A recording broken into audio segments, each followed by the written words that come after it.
Government का idea है जहाँ पर आपको 5 शेडों के बारे में जानकारी मिलेगी। और यहाँ बाद में आपको तय करना है कि आपको यहाँ से आइडिया क्या जाना है ना। आपका उद्देश्य यहाँ पर ये होना चाहिए कि हम सभी को अच्छे से देखिए और हमें ये बात ये पता चले कि हमारा किस में इंटरेस्ट है ना। जैसे आपको किसी ने बोल दिया होगा कि अरे आईटीआई करना है तो इलेक्ट्रिशियन में करना है, बिजनेस में करना है, इससे करना है, तो हमें आज हम पता चलेगा कि बिजनेस में क्या काम होता है, डिजिटल में क्या काम होता है।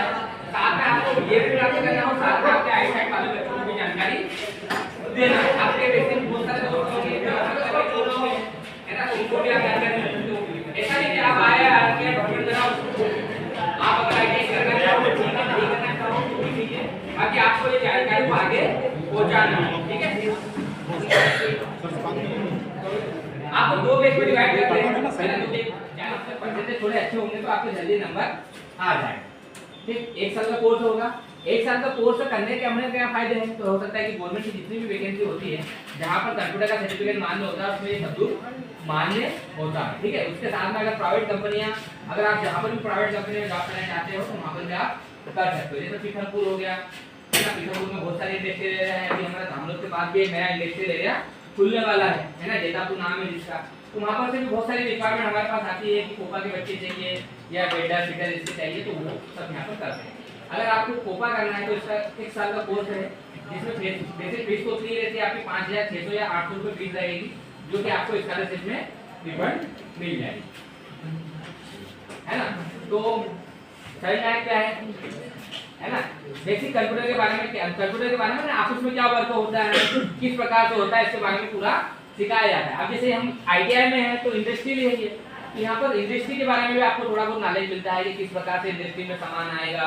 जैसे आप कोपा वालों की कंपनी में क्या रिक्वायरमेंट, तो मान लो कि बहुत सारा रॉ मटेरियल खरीदते हैं तो उसको किस प्रकार से एंट्री करना है, बहुत सारा सामान कंपनी बेचती है उसका डाटाबेस बना के रखना, साथ में भी जो वर्कर यहाँ पर काम कर रहे हैं उनकी सैलरी बनाना, उनके रिकॉर्ड मेंटेन करना, सब काम कौन करते हैं, कोपा वाले करते हैं। तो ये वाला आपको बिल्कुल ओवरऑल पूरी ट्रेनिंग मिलती है। ठीक है, तो उसी प्रोग्रामिंग लैंग्वेज या आप देखें अभी आप जो गए थे वो कौन सी नॉन टेक्निकल है ना, वो टेक्निकल में थी, और ये वाली जो ब्रांच है वो कौन सी टेक्निकल है ना। यहाँ पर क्या होता है, अरे वीडियो मान लो कि हम किसी ऑटोमोबाइल के पार्ट बना रहे हैं या किसी मशीन के पार्ट बनाना सीखते हैं, है ना। अब यहाँ पर पर्टिकुलर क्या मशीन के पार्ट तो नहीं बना के आपको सिखाएंगे, है ना। जैसे मान लो कि ये जो पार्ट बना है ना, फिटिंग का काम मतलब क्या होता है, दो जैसे स्टेट का नाम है फिटर, फिटर मतलब क्या रहता है, किसी भी पार्ट को आपस में फिट करना, ठीक है ना। तो इसका कोर्स कितने साल का है, 2 साल का कोर्स है। ठीक है, फिटर का कोर्स कितने साल का रहेगा, 2 साल का। ठीक है, एडमिशन वही प्रोसेस रहेगी, आप 10वीं पास होंगे, जिसके परसेंटेज हाई होंगे उसको ट्रेनिंग यहाँ पर मुकाम मिलेगा। ठीक है, 2 साल का कोर्स रहेगा। अब 2 साल में क्या सिखाए जाएंगे कि जैसे हम अब मान लो कि ये मशीन खराब हो चुकी है ना, तो अब इसके पार्ट से उसी समय तो नहीं बना सकते, तो कंपनी क्या करती है कि बहुत सारे स्पेयर पार्ट बनाकर रखती है ना, बहुत सारे स्पेयर पार्ट बना के रखती है।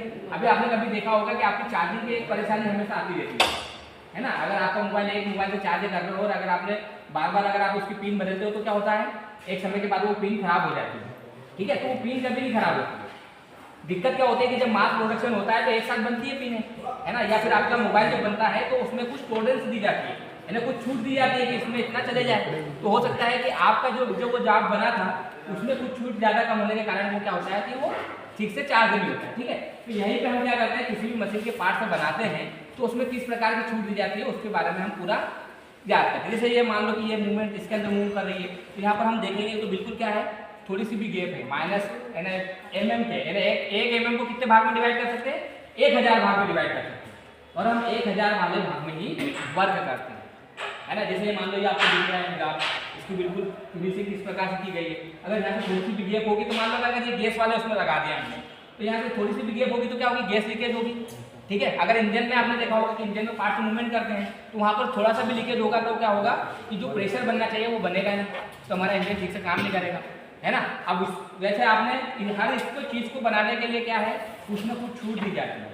तो यहाँ पर हम क्या करते हैं कि मशीन के पार्ट्स ना बनाते हुए ऐसे माइल्ड स्टील की प्लेट को काटते हैं और इनके अलग अलग प्रकार से हम उसको सीखते हैं। जैसे ये वाला जॉब बनाया तो यहाँ पर अलग प्रकार से स्किल सीखते हैं। 1 साल के कोर्स था और एक 2 साल का, है ना। जैसे मैंने आपको बताया था कि 2 प्रकार के ब्रांच होते हैं, टेक्निकल और एक नॉन टेक्निकल। ये वाली भी हमारी कौन सी है, टेक्निकल ब्रांच है ना। ITI की सबसे फेवरेट ब्रांच है या सबसे एवरग्रीन ब्रांचों में से मानी जाती है तो कौन सी है, वो इलेक्ट्रिशियन। अगर आप मध्य प्रदेश के किसी भी ITI में जाओगे तो आपको इलेक्ट्रिशियन ही मिलेगा, है ना। अगर वहां पर एक ट्रेड भी ओपन होगा तो सबसे पहले इलेक्ट्रिशियन ही ट्रेड ओपन होगा, क्योंकि क्या है कि बेसिक जरूरत है।